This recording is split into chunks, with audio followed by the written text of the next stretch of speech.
बाद एक बार फिर आप सभी का बहुत स्वागत है। नमस्कार, मैं सोनाली और आप देख रहे हैं केकेडी न्यूज। रुक करता है कुछ खास खबरों की ओर। पहली खबर पर नजर डालते हैं। ये खबर सूरत से है, जहां स्मार्ट सिटी का खिताब लेने वाले सूरत शहर के सड़कों की हालत बद से बदतर हो गई है। गड्ढों से परेशान जनता तमाम तरीके के सवाल पूछ रही है कि क्या जनता को गड्ढों के रूप में टैक्स का बोनस मिल रहा है या फिर गड्ढा भरने के लिए किसी बड़े नेता के आगमन का इंतजार किया जा रहा। बता दें, अधिकारी और नेता मस्त हो रहे हैं और जनता इस बीच त्रस्त है।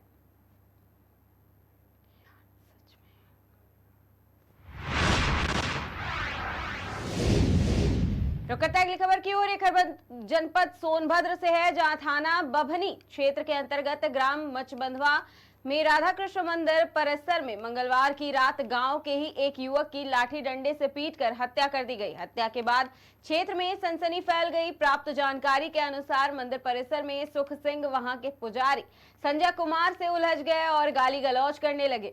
इस दौरान पुजारी ने सहायता के लिए गांव के अध्यापक रामनयन और क्षेत्र पंचायत सदस्य कृष्णानंद को बुलाया, जिसके बाद क्रोधित होकर सुख सिंह ने इन लोगों पर भी मारना पीटना शुरू कर दिया। इस दौरान मारपीट की सूचना पर गांव का नंदू और राजन भी मंदिर पहुंचे। वहां पहुंचते ही सुख सिंह ने नंदू पर लाठी से प्रहार किया।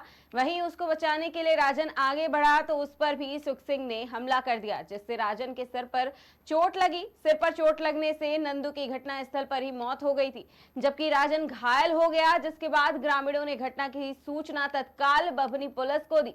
सूचना मिलते ही प्रभारी निरीक्षक सदानंद राय फोर्स के साथ घटनास्थल पर पहुंचे और आक्रोशित ग्रामीणों को शांत कराया। वहीं पुलिस ने शव को कब्जे में लेकर के घायल राजन को उपचार के लिए बभनी सीएचसी में भर्ती कराया। बता दें, मौत की खबर मिलते ही नंदू के परिजनों में कोहराम मच गया। मृतक की पत्नी ललिता देवी का रो रो कर बुरा हाल हो गया है। घर में कोहराम मचा हुआ है। वहीं प्रभारी निरीक्षक सदानंद राय ने बताया कि युवक के शव को कब्जे में लेकर घायल को इलाज के लिए हॉस्पिटल भिजवा दिया गया और घटना की छानबीन की जा रही है। बीती रात बभनी थाना क्षेत्र के मचबंधवा गांव में लगभग 1:30 बजे एक मानसिक रूप से अस्वस्थ व्यक्ति गांव के मंदिर पर पहुंचा और मंदिर के पुजारी से उलझने लगा तथा उनसे लड़ाई झगड़ा करने की कोशिश किया। पंडित जी के बुलाने, पुजारी जी के बुलाने पर गांव के कुछ लोग बीच बचाव करने के लिए आ गए। इस पर वहां पड़े डंडे को उठाकर उन लोगों के ऊपर प्रहार करने लगा। इससे एक व्यक्ति नंदूराम को सिर पर चोट आई तथा उन्हें तत्काल अस्पताल ले जाया गया, जहां डॉक्टरों के द्वारा उन्हें मृत घोषित कर दिया गया। शव का पोस्टमार्टम कराया जा रहा है। मौके पर शांति व्यवस्था कायम। बीती रात बभनी थाना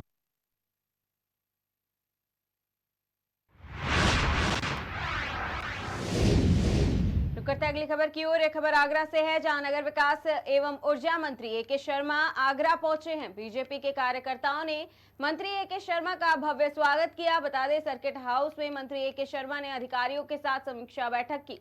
नगर में हो रहे विकास कार्यों के बारे में अधिकारियों से जानकारी भी प्राप्त की गई है। आगरा को औद्योगिक स्मार्ट सिटी में शामिल किया गया। बता दें, आगरा में पॉल्यूशन रहित उद्योगों को स्थापित किया जाएगा। मंत्री ए.के. शर्मा ने अधिकारियों को उद्योगों की शुरुआत करने के लिए जमीन चिन्हित करने के निर्देश दिए हैं। वहीं चमड़े से बने उद्योगों को कार्य योजना बनाकर बढ़ावा दिया जाएगा। आगरा के सर्किट हाउस में सभी प्रतिनिधि एवं सांसद और अधिकारी मौजूद रहे।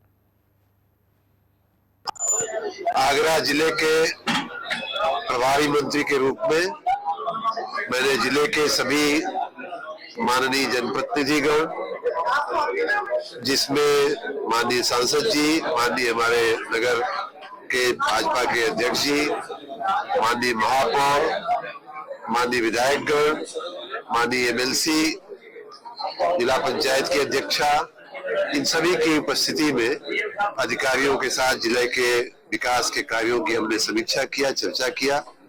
जनहित के महत्वपूर्ण मुद्दों की व्यापक चर्चा हुई और आने वाले दिनों में जो कार्य करने हैं, जो कार्य योजनाएं बनानी है, उसका स्वरूप दिया गया। जिले के सभी प्रतिनिधिगण से जनप्रतिनिधिगण को मैं धन्यवाद करता हूं इतनी सार्थक चर्चा में शामिल होने के लिए। और अधिकारियों से भी मैं अपेक्षा करता हूं कि जन आकांक्षाओं की पूर्ति के लिए निष्ठापूर्वक मेहनत से ईमानदारी से काम करेंगे। आगरा को औद्योगिक स्मार्ट सिटी में शामिल होने की जी, आज उस पर बहुत ही बेहद चर्चा हुई है। भारत सरकार ने जो आगरा को एक औद्योगिक शहर बनाने का, केंद्र बनाने का जो निर्णय लिया है, उसके दृष्टिगत सर्वप्रथम चर्चा उसी पे हुई। और आगरा का जो एक औद्योगिक स्वरूप था पहले आपको मालूम है कि यहाँ बहुत सी ऐसी चीजें बनती थी, अभी भी बनती हैं, जिनका पूरे देश में ही नहीं विदेश में भी नाम था। चमड़े के ऐसे काम थे, लेकिन समयांतर में वो उद्योग काफी कमजोर पड़ गए, लुप्त हो गए, कुछ पर्यावरण के कारण से भी बंद हुए। उन सभी को दृष्टिगत रखते हुए फिर से जिले की औद्योगिक प्रतिभा का कैसे उजागर किया जाए, खास करके आईटी संबंधित उद्योगों को विकसित करके, जो पोल्यूशन कम करने वाले उद्योग हैं उनको विकसित करके, ऐसी ही आज एक बहुत व्यापक चर्चा हुई है, जिसके लिए जमीन की भी व्यवस्था की बात हुई है, अन्य सुविधाएं करने की भी बात हुई है। यहाँ मंडला आयुक्त जी भी आई थी, जिन्होंने भी चर्चा में भाग लिया और उन्होंने ये भी बताया कि जमीनें उपलब्ध है जिनका उपयोग करके जिले का औद्योगिक विकास किया जा सकता है। उस दिशा में कार्य योजना बना करके काम करने के लिए मैंने सबको निर्देशित किया है। आगरा में सबसे बड़ी जो है जनकपुरी सस्ती है, तो इसको लेकर क्या कुछ वगैरह अधिकारियों से ऐतिहासिक जनकपुरी का जो अगले महीने में जो आयोजन होने वाला है, उसका मैंने भी आज मुझे जानकारी मिली है। पिछले साल भी इस उत्सव में जुड़ने का प्रसंग आया था। आज ही शायद वहाँ भूमि पूजन हुआ है और आने वाले महीने में उसका उत्सव होने वाला है। नगर निगम की ओर से और सरकार के अन्य विभागों की ओर से जो भी आवश्यक होगा वहाँ व्यवस्थाएं की जाएंगी।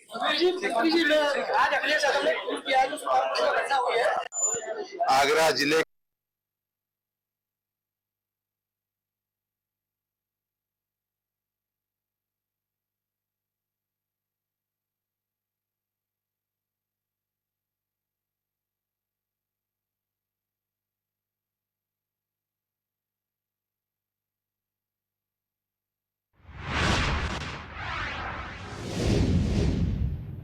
रुक करते हैं अगली खबर की ओर। ये खबर सोनभद्र से है, जहां 5 दिन से गायब युवक का जंगल में शव मिला है। कोठी घाट पर छत हाल में युवक का शव मिलने से सनसनी फैल गई है। जंगल के समीप युवक का शव मिलने की सूचना पर भारी भीड़ भी इकट्ठा हो गई है। मौके पर सीओ सहित दोनों थाने की फोर्स मौजूद रही। शव को कब्जे में लेकर पुलिस ने पोस्टमार्टम के लिए भेजकर जांच पड़ताल भी शुरू कर दी है। मृतक के पिता ने 24 अगस्त के नौगढ़ थाने में युवक के गुमशुदगी की तहरीर दी थी। मृतक 19 वर्षीय राम अवतार ने लापता होने से पूर्व कहुआ घाट पुल पर वीडियो बनाकर अपने इंस्टाग्राम पर वीडियो अपलोड भी किया था। युवक का शव मिलने पर परिजनों का रो रो कर बुरा हाल है। नौगढ़ थाना क्षेत्र के बागी कोठी घाट का ये मामला बताया जा रहा।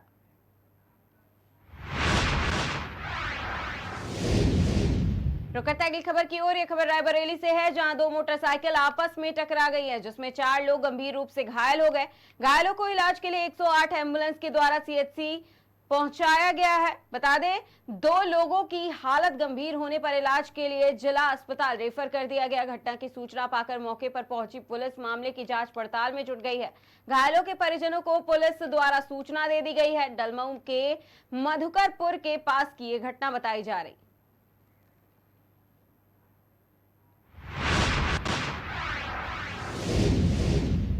रुक करते हैं अगली खबर की ओर। यह खबर कानपुर देहात से है, जहां अरूरा रसूलाबाद मुख्य मार्ग के किनारे खड़ी झाड़ियां हादसे को दावत दे रही हैं। लोक निर्माण विभाग की उदासीनता के चलते सड़क के दोनों ओर झाड़ियां हैं, जिसके चलते तीव्र मोड़ पर सामने आ रही वाहन नजर नहीं आती है और हादसे की आशंका बनी रहती है। मुख्य मार्ग पर लगे संकेत बोर्ड भी झाड़ियों की आड़ में राहगीरों को नजर नहीं आते। वही इस मामले पर जिम्मेदार अनजान बने हुए हैं। इस मार्ग से जिले के आला अधिकारियों से लेकर जनप्रतिनिधियों का काफिला गुजरता रहता है। रूरा के मंडी कुआं के बीच कई जगह ऐसे हालात देखने को मिल रहे हैं।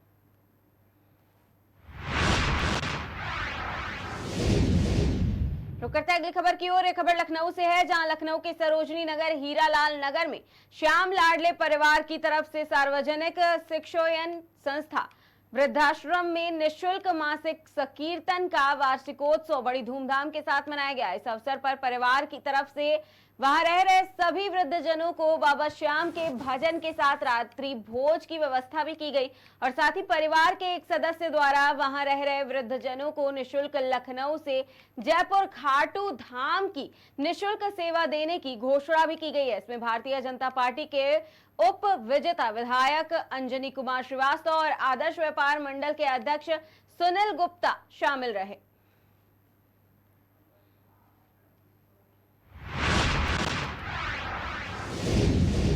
रुकते हैं अगली खबर की ओर। यह खबर फर्रुखाबाद से है, जहां मार्क्सवादी पार्टी के छात्र सभा राष्ट्रीय अध्यक्ष इमरान इदरीसी का जनपद फर्रुखाबाद की विधानसभा भोजपुर के खुदागंज पुल पर हजारों कार्यकर्ताओं के द्वारा स्वागत किया गया। उसके बाद विधानसभा अध्यक्ष नरेंद्र यादव के विद्यालय ग्राम पहला में सदस्यता अभियान चलाया गया। पूर्व विधानसभा प्रभारी राशिद जमाल सिद्दीकी के द्वारा बुलबुल कोल्ड स्टोरेज कमालगंज में सैकड़ों कार्यकर्ताओं ने फूलों की माला डालकर राष्ट्रीय अध्यक्ष का स्वागत किया।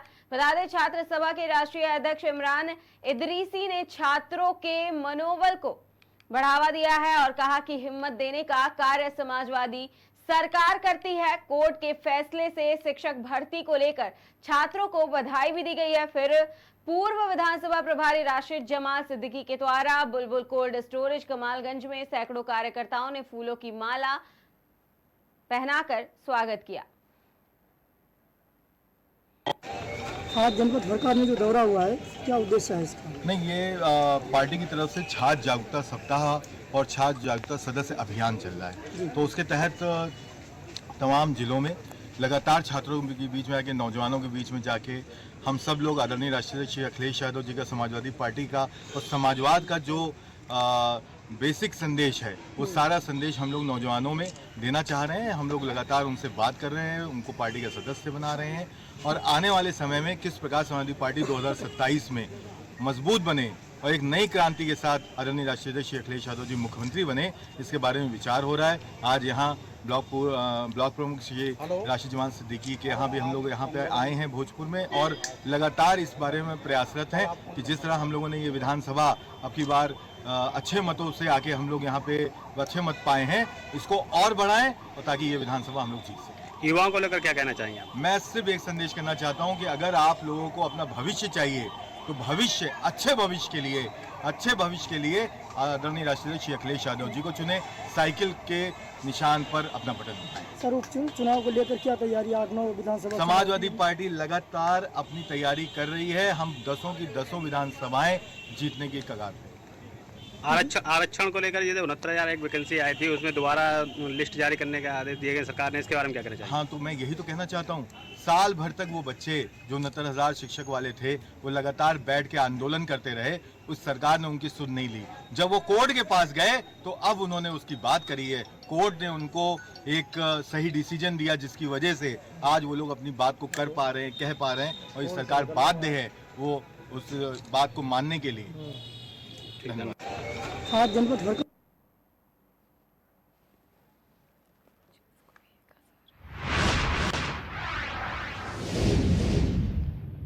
करते हैं अगली खबर की ओर। ये खबर मंडला से है, जहां विभिन्न मांगों को लेकर के अतिथि शिक्षक संघ ब्लॉक शाखा मवई ने विकास खंड शिक्षा अधिकारी को ज्ञापन सौंपा है।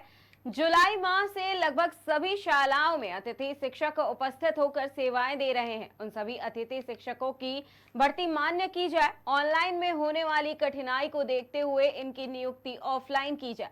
बता दें, इन सभी अतिथि शिक्षकों को जुलाई माह से मानदेय की व्यवस्था की जाए। वहीं इस अवसर पर अतिथि शिक्षक संघ अध्यक्ष कृष्ण कुमार, बल के उपाध्यक्ष रीखी राम मार्को, संरक्षक इंद्रेश कुमार सातक के साथ लगभग 60-70 अतिथि शिक्षक मौजूद रहे।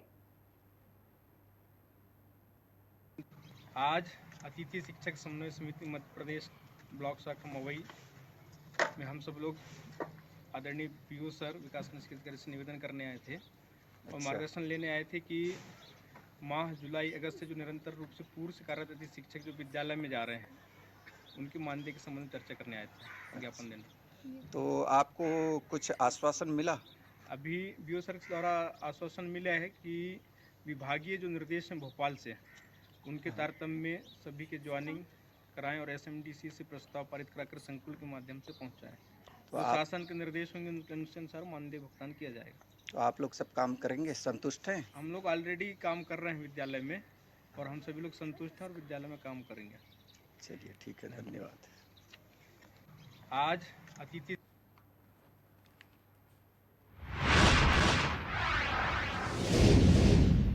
रुक करते हैं अगली खबर की ओर। चिखली पुलिस स्टेशन के निगरानी सेल ने बड़ी छापेमारी की है। होटल अलमास के पार्किंग एरिया में पुलिस ने बड़ी कार्रवाई करते हुए विदेशी शराब की 16,672 नंग बोतल बरामद की है, जिसकी कीमत 18,43,800 रुपए बताई जा रही है। शराब के जत्थे को पुलिस ने कब्जे में ले लिया है, साथ ही मोबाइल और नगद भी बरामद किया है। बता दें, पुलिस ने एक अपराधी को गिरफ्तार किया। इस दौरान 2 अपराधियों को वांछित घोषित किया गया।